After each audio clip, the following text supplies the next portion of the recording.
You ever pull up to the place that's supposed to be your sanctuary, your roots, your family's history, and a total stranger steps out, looks you dead in the eye, and tells you, "You're trespassing?" Yeah, that's how my homecoming started. I'd just come back after a decade in the city, expecting pine needles and nostalgia, but what I got was a gate, a fresh fence, and a woman barking orders from behind a camera like she was auditioning for Mall Cop of the Year. My name wasn't on any list, she said. I needed an access code, or I could just turn around and leave. And just like that, I was the outsider on the very land my dad bought back in '87. I fumbled with the old deed, my hands shaking, part rage, part disbelief. Who the hell gave these people the right?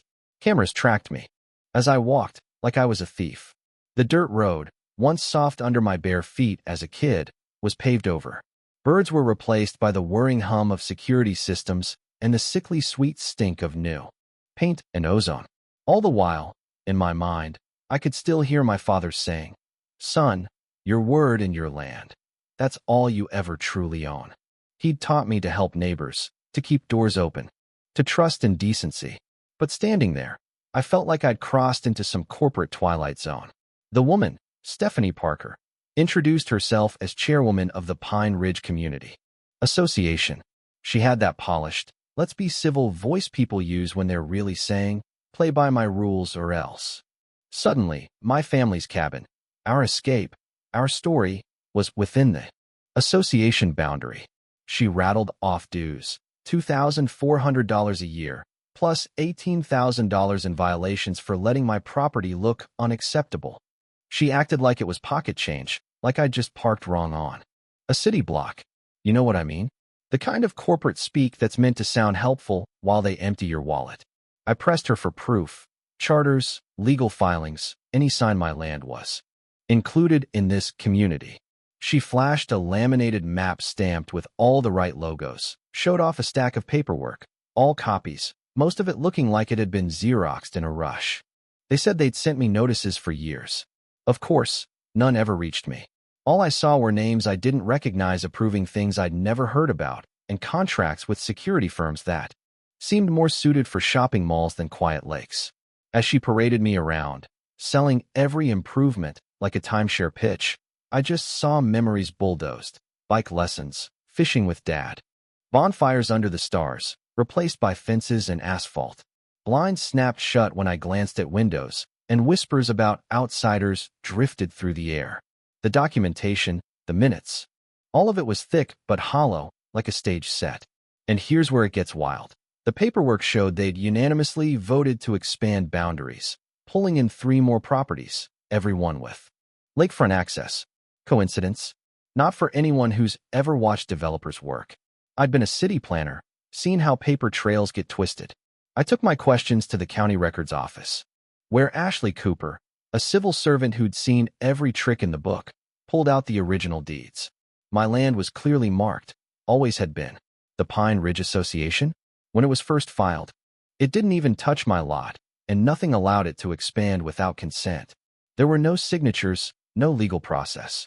Just blank spaces where the truth should have been. Ashley dug deeper.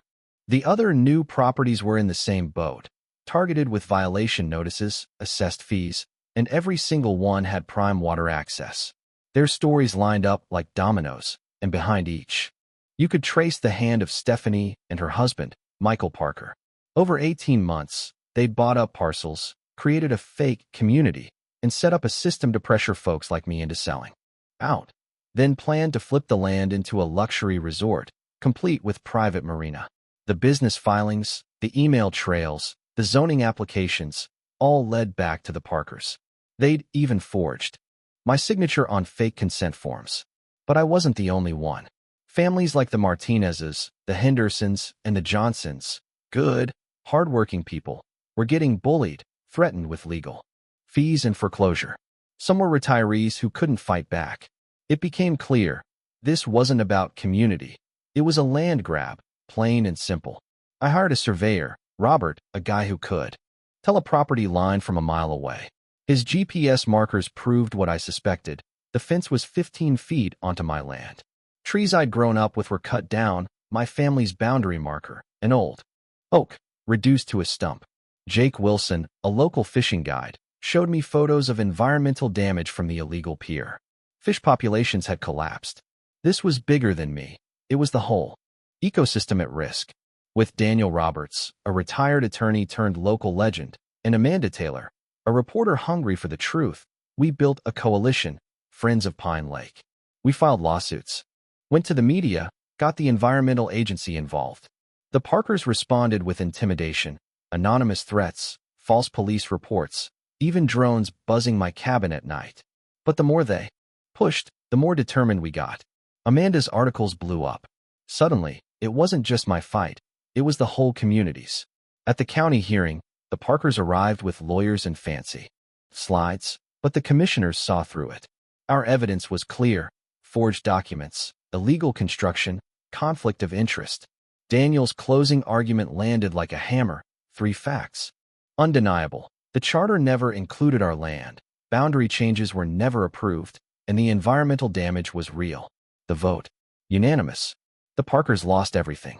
The gate and fence were torn down, the land restored, the association dissolved. The old sounds came back: birds, wind, water lapping on the shore. At a community barbecue, the laughter of kids echoed across the lake. And neighbors, once strangers, shared food and stories under a sky finally free from the shadow of greed. Ashley's efforts set a new standard for property records, making forgery impossible. Our group grew into a force for good, teaching others how to spot and stop scams before they start. 2 years later, Pine Lake was declared a protected watershed, proof that citizen action matters. Looking back, I realize it wasn't just about saving my family's land. It was about defending the principle that ordinary people, when they stand together, can beat back even the slickest, most organized schemes. If you're watching this and think you can't win against big money and complicated systems, hear me out. Public records don't lie, and neither does the land. Justice lives in people who refuse to walk away. If this story fired you up, share it.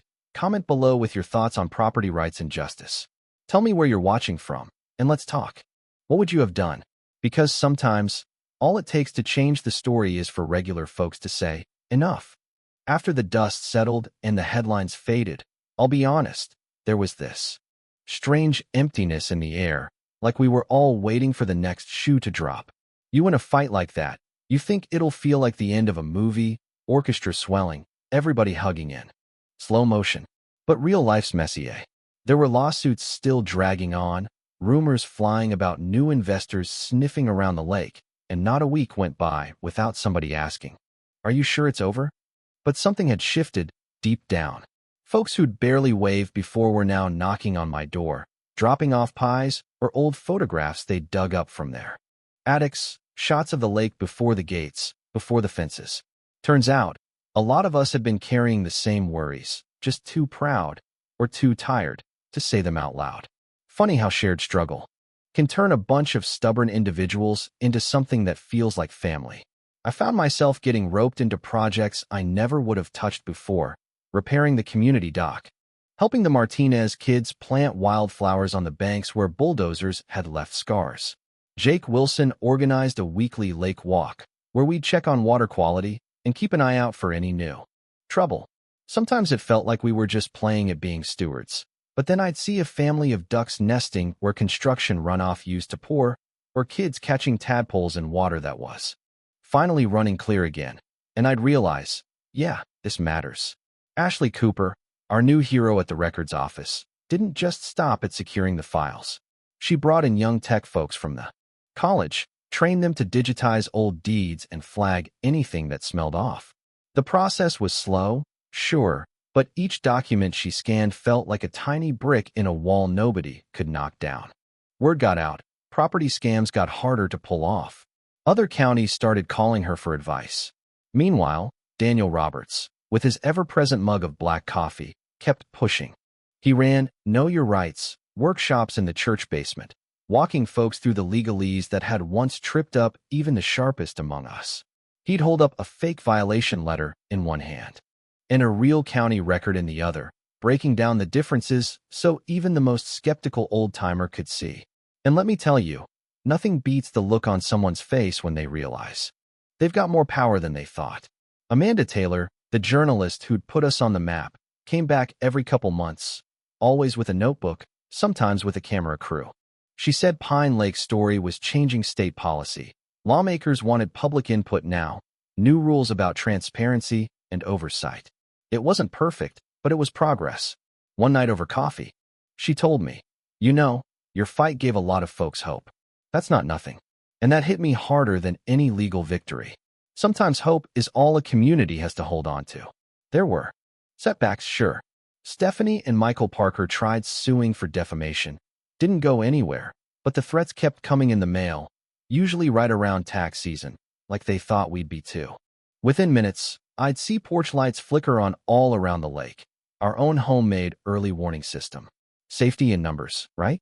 And as the months rolled on, we got braver. The Johnsons started hosting movie nights on their dock. Projectors set up on the old boathouse. Popcorn passed around in big plastic bowls. The Hendersons planted a vegetable garden and left baskets of tomatoes at every door. Maria Martinez's grandkids organized a cleanup day, dragging old tires and bits of fence out of the water, laughing the whole time like none of the ugliness had ever touched them. That's the kind of healing you can't fake. Looking back, the biggest surprise was how much fighting for this place changed me. Before all this, I figured I'd work out my time in the city. Come back now and then, maybe retire out here someday. But standing by that lake, watching Osprey swoop over water that was finally clear, feeling the ground steady under my feet, I realized this was my home, in a way the city never could be. My roots weren't just in the land, but in the people I'd fought beside. I started thinking about my dad a lot more, his stories, his warnings, the quiet pride he took in being a good neighbor. Found an old letter from him one night, tucked between tax receipts, yellowed and soft. He wrote about how land could outlast any one of us. But it only meant something if we took care of it for whoever came next. Don't let anyone tell you you're just one voice, he wrote, because sometimes one voice is all it takes to wake up the whole valley. I keep that letter pinned above my desk now. 2 years on, the county designated Pine Lake a protected watershed. There are rules in place now, real ones, with teeth. No new construction. Without public hearings, environmental reviews, and records posted online for anyone to see. The lake's healthier, the woods are thickening again, and the fish are back in numbers that would make my dad smile. Sometimes, standing on the old dock at sunset, I can almost hear him laugh and say, "Told you it was worth fighting for." If you take anything from this, let it be this. The system wants you tired. It wants you isolated, resigned, convinced that justice is too much trouble. But every scam, every land grab, every bit of bureaucratic bullying, it all depends on regular people not looking too close, not talking to each other, not fighting back. Don't give them that. If they come for what's yours, make noise. Ask questions. Dig for records. Knock on your neighbor's door, and don't let go until you get the answers you deserve. And hey, if you've made it this far, share your own story below, about property, about community, about the time you stood your ground and didn't let the bullies win. Where are you watching from, and what would you fight to protect? I'd love to hear about it. And if you know someone who needs a reminder that ordinary folks can win, send them this story. Because sometimes, the only thing standing between a bad ending and a better future is you refusing to back down. Thanks for listening. Here's to clear water, honest neighbors, and the kind of courage that can't be bought.